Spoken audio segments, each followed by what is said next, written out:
मैं रवि कुमार, स्वागत है आपका रेनेशा आईएएस में। आज मुगल काल का अंतिम क्लास होगा, इसके बाद एक क्लास होगा मराठा काल का, उसके बाद मध्यकालीन भारत समाप्त हो जाएंगे। आज हम लोग पढ़ेंगे मुगल काल के स्थापत्य, संगीत और चित्रकला। तो चलिए पहले मुगल स्थापत्य को देखते हैं। एक नंबर जो है बाबर, इसके द्वारा जो बनाया गया जामी मस्जिद और आरामबाग तथा जहारबाग, इतना याद रखिएगा, काफ़ी है बाबर के लिए, इससे ज़्यादा जरूरत नहीं। चलिए दूसरे नंबर देखते हैं हुमायूं। यह दिल्ली में दीन पनाह नाम का एक पुस्तकालय बनवाया था। उसके बाद ही शेरशाह कुछ दिनों के लिए रहा था। उसने दिल्ली में पुराना किला कोहना मस्जिद बनाया था और सासाराम में अपना मकबरा बनाया था जो तालाब के बीच में है।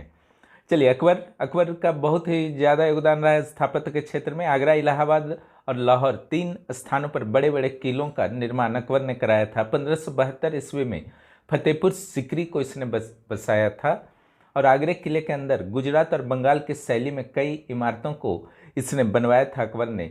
इसमें जहांगीरी महल का प्रमुख स्थान है। दूसरे शब्दों में अगर प्रश्न आते हैं कि जहांगीरी महल कहाँ पर है, तो सीधा सा है, आगरा में है। और भी अंदर से अगर जानना है तो ये आगरे किले के अंदर है, आगरा फोर्ट के अंदर है। दूसरा तो जो अकबर का मेन स्थान था जहाँ पर उसने कुछ निर्माण कराया था, वह था फतेहपुर सिकरी, जो खुद भी एक अकबर के द्वारा ही बसाया गया था फतेहपुर सिकरी। यहाँ पर जोधाबाई का महल, दीवाने आम और दीवाने खास को फर्ग्यूसन ने पत्थर पर बना रोमानी कथा भी अकबर के द्वारा गुजरात विजय के बाद संगमरमर और बलुआ पत्थर से निर्माण करवाया बुलंद दरवाजा का, जो गुजरात विजय का प्रतीक है। उसके बाद बौद्ध भवन योजना के आधार पर पंचमहल, जो पिरामिडाकार था, आप जैसा देखते हैं अमेरिका का पेंटागन बिल्डिंग, लगभग उसी टाइप का था। तो यह पंचमहल जो था वो बौद्ध भवन योजना के आधार पर था। और यह प्रश्न आया करता है, शेख सलीम चिश्ती का मकबरा संगमरमर का उत्कृष्ट प्रयोग का इसमें उदाहरण दिखता है। देखिए चलिए जहांगीर के स्थापत्य में क्या क्या मिलता है उसको देखा जाए। सिकंदरा में अकबर का मकबरा इसने बनाया था, जो चूड़ामन जाट के द्वारा खोद डाला गया था। आगरा में इत्मादुद्दौला का मकबरा भी, इत्मादुद्दौला नूरजहां का पिता था और उसी के मकबरा को जहांगीर के द्वारा बनाया गया था। और यहाँ पर पितरा द्यूरा का प्रथम बार प्रयोग इत्मादुद्दौला के मकबरा में दिखता है, जो आगरा में है। इसमें पत्थर और रत्नों की नक्काशी की जाती थी। इत्मादुद्दौला का मकबरा को हुमायूं का मकबरा और ताजमहल के बीच की कड़ी माना जाता है, यानी कि बीच का संरचना माना जाता है। चलिए शाहजहां के काल का क्या क्या स्थापत्य है उसे देख लिया जाए। चरम काल था मुगल काल का। लाहौर में जहांगीर किले का निर्माण किया गया और बादशाही मस्जिद लाहौर का भी निर्माण किया गया शाहजहां के द्वारा। आगरा में कई इमारतें बनाई गई, जैसे दीवाने खास, ताजमहल, रंगमहल, शीश महल, खास महल, मच्छी महल, नगीना मस्जिद, मोती मस्जिद, मुसम्मन बुर्ज। शाहजहां बाद नगर दिल्ली में बसाया। दिल्ली में कई अन्य इमारतें भी बनवाई, जैसे जामा मस्जिद, लाल किले के अंदर दीवाने खास, दीवाने आम, हीर महल, रंग महल, ख्वाबशाह। और दीवाने खास के संदर्भ में अमीर खुसरो का कहना है कि अगर पृथ्वी पर कहीं स्वर्ग है तो यह यहीं है। ठीक है। शाहजहां के काल में संगमरमर मकराना से मंगाया जाता था। बहुत इंपॉर्टेंट है, कई बार एग्जाम्स में आ चुके हैं। इसके काल में पुत्रा द्यूरा का प्रयोग व्यापक रूप से हुआ। सर्वाधिक व्यापक इसी के काल में हुआ। जहांगीर के काल में शुरू हुआ था, लेकिन सबसे अधिक व्यापक पुत्रा द्यूरा का प्रयोग शाहजहां के काल में हुआ। और इस काल को पुत्रा द्यूरा का काल भी कहा जाता है। लेकिन अगर संगमरमर का काल किसे कहा जाता है तो इसे जहांगीर उत्तर मानना है, शाहजहां नहीं। शाहजहां के काल में जो सबसे अनूठी संरचना थी वह था ताजमहल, जो अर्जुमंद बानो बेगम, जिसे मुमताज के रूप में आप लोग जानते हैं, की याद में शाहजहां के द्वारा बनाया गया था। ताजमहल के बारे में थोड़ा सा जान लीजिए। ताजमहल का डिजाइनर जो था उस्ताद अहमद लाहौरी था। इसे शाहजहां के द्वारा नादिर उल असर की उपाधि दी गई थी। औरंगजेब के काल में कुछ विशेष निर्माण कार्य तो नहीं हुए, लेकिन दिल्ली लाल किला की मोती मस्जिद और औरंगाबाद के में रबिया दुर्रानी का मकबरा औरंगजेब के काल की प्रमुख संरचनाएं थीं। चलिए मुगल चित्रकला को देखा जाए, इसमें क्या क्या है। मुगल चित्रकला का विकास हुमायूं के काल में ही हो चुका था।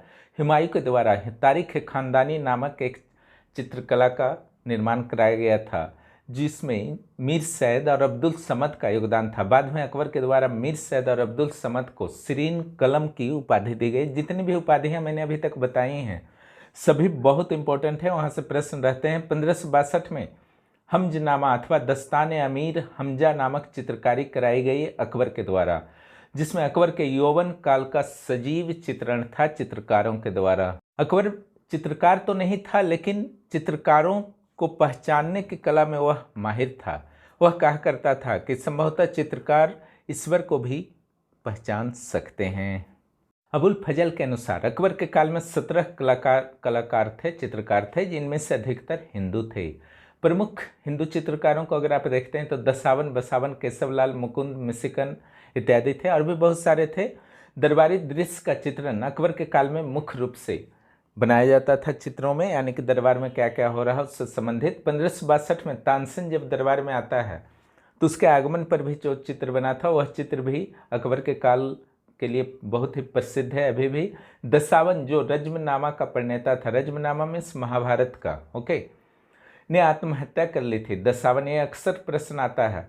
बाद में मोहम्मद शरीफ के द्वारा रज्मनामा को पूरा किया गया। अब सोचिए मोहम्मद शरीफ कौन था, तो यह वास्तव में अब्दुल समद का ही पुत्र था, यह भी चित्रकार था। अकबर काल में कई विदेशी कलाकार भी थे, जिसमें प्रमुख थे अब्दुल समद, खुसरो अली, जमशेद और फारूक शेख। ये चारों विदेशी थे और मुस्लिम भी थे।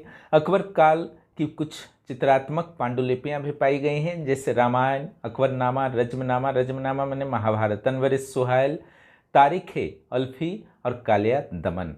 राजपूतों का प्रभाव भी दिखता है अकबरकालीन मुगल चित्रकला पर, क्योंकि चौड़े ब्रश की जगह गोल ब्रश का प्रयोग करते थे चित्रकार, और गोल ब्रश और लाल और गहरे लाल और पीले रंग वास्तव में राजपूतों की प्रमुख विशेषता थी। चलिए, अब यूरोपीय चित्रकला का क्या प्रभाव था मुगलों की चित्रकला में, विशेष रूप से अकबर के काल में, उसको देखिए। व्यक्ति विशेष का चित्र बनाना, और दूर जो दिखता है, आप देखते होंगे कैलेंडर वगैरह में कि जो दूर दिखता है उसको छोटा दिखाया जाता है, तो यूरोपीय विशेषता थे। अब जहांगीर काल के चित्रकला को देखें तो ये चरम काल माना जाता था। जिस तरीके से स्थापत्य का चरम काल कैसे माना जाता है शाहजहां के काल को, उसी तरह से चित्रकला का चरम काल जहांगीर के काल को माना जाता है। यहाँ पर डेकोरेटेड मार्जिन्स का प्रयोग शुरू हुआ जहांगीर के काल से। डेकोरेटेड मार्जिन्स का अर्थ होता है कि चित्रकला के चारों ओर पूरी तरह से डेकोरेशन कर देना। पांडुलिपि का बहुत कम जो है प्राप्ति इसमें होता है। एक तुजुकी जहांगीरी नामक पांडुलिपि ही प्राप्त होता है। जैसे आप देखते हैं कि अकबर के काल में बहुत सारी पांडुलिपियाँ मिली थीं, लेकिन यहाँ पर पांडुलिपियों की संख्या कम हो गई है। जानवरों और मनुष्यों का चित्रण का महत्व जो है इस काल में बढ़ा, और इसमें उस्ताद मंसूर नाम के एक चित्रकार थे, वे काफ़ी इसमें प्रसिद्ध थे, इसलिए इसे नादिर उल अस्र की उपाधि जहांगीर ने दी थी उस्ताद मंसूर को। जो भी इस चैनल पर नए हैं, चैनल को सब्सक्राइब कीजिए और ज्वाइन बटन के माध्यम से चैनल की मेंबरशिप प्राप्त करें, उससे कई लाभ आपको होंगे। चलिए, अब आगे आते हैं। एक अन्य चित्रकार अब्दुल हसन को नादिर उल समा की उपाधि दी गई जहांगीर के द्वारा। जहांगीर काल में मिथ्या चित्र के भी साक्ष्य मिले, यानी कि गलत, जिसका कोई आधार नहीं था। जैसे जहांगीर जो है शाह अब्बास को, जो ईरान का शासक था, उसके स्वागत करते हुए दिखाया है, जबकि शाह अब्बास और जहांगीर कभी मिले ही नहीं थे।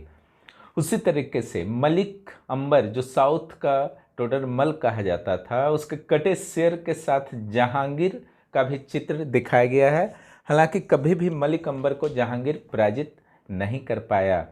जहांगीर के काल में कुछ यूरोपीय प्रभाव भी दिखते हैं, जैसे यीशु का जन्म, पंखों वाले देवदूत, गरजते बादल, प्रभा मंडल इत्यादि के चित्र भी देखने को मिलते हैं। शाहजहां के काल में स्थापत्य तो चरम पर पहुंचा, लेकिन चित्रकला का हाँस शाहजहां के काल से शुरू हो गया। हालांकि शाहजहां के काल में स्वर्ण का प्रयोग चित्रकारी के लिए किया जाने लगा था। यही शाहजहां के काल के चित्रकारिता की विशेषता थी। मुगल काल में केंद्रीय स्तर पर चित्रकला का तो विकास हो ही रहा था। कई घराने भी विकसित हो रहे थे क्षेत्रीय स्तर पर, जिसमें मेवाड़ का निथारदीन घराना भी चित्रकारिता के लिए प्रसिद्ध था, और जोधपुर और नागौर का घराना भी चित्रकारिता के लिए प्रसिद्ध था। जोधपुर और नागौर के घराने में आँखें जो है मछली की तरह बनाई जाती थी, आज भी बनाई जाती हैं। अब आइए संगीत कला। मुगल काल में अकबर के दरबार में टोटल 36 गायक थे, जिसमें तानसेन सबसे प्रमुख था और इसका गुरु हरिदास स्वामी था। तानसेन ने मियाँ की मल्हार, मियाँ की तोड़ी और दरबारी कन्हार की खोज की। तानसेन का पूर्व नाम राम तनु पांडे था, यह भी बहुत इंपॉर्टेंट है। इसी तरह से शाहजहां ने पंडित जगन्नाथ को महाकवि राय की उपाधि दी थी। मुगलों के बाग को भी याद कर लीजिएगा, हस्त, बहिस्त यह बाबर ने बनवाया था। शालीमार बाग दो जगह है, एक दिल्ली में है, दूसरा श्रीनगर में है। दिल्ली वाले को शाहजहां ने और श्रीनगर वाले को जहांगीर ने बनाया। निशात बाग श्रीनगर में है, जहांगीर ने बनवाया। हयात बख्श लाल किला दिल्ली में है, इसे शाहजहां ने बनाया। 5वें नंबर पर शालीमार बाग, यह शाहजहां के द्वारा दिल्ली में बनाया गया। ये लगता है डबलिंग हो गया है। वजीर बाग, यह कश्मीर में दारा सिकोह के द्वारा बनाया गया था शाहजहां के काल में, क्योंकि यह तो शासक कभी बना ही नहीं, बादशाह बना नहीं। चहार बुर्जी बाग जो है जेबुन निस्सा के द्वारा बनाया गया था, जो मुगल राजकुमारी थी। जेबुन निस्सा ने लाहौर के पास इसे बनवाया था। यह सुंदर अक्षर के लिए प्रसिद्ध थी जेबुन निस्सा। इस प्रकार मुगल काल समाप्त होता है। अब हम लोग अगले क्लास में मराठा साम्राज्य के बारे में पढ़ेंगे, उसके बाद मॉडर्न हिस्ट्री में इन कर जाएंगे। वीडियो देखने के लिए बहुत बहुत धन्यवाद। चैनल को सब्सक्राइब करें और चैनल के बारे में ज़्यादा से ज़्यादा दोस्तों को ज़रूर बताएं।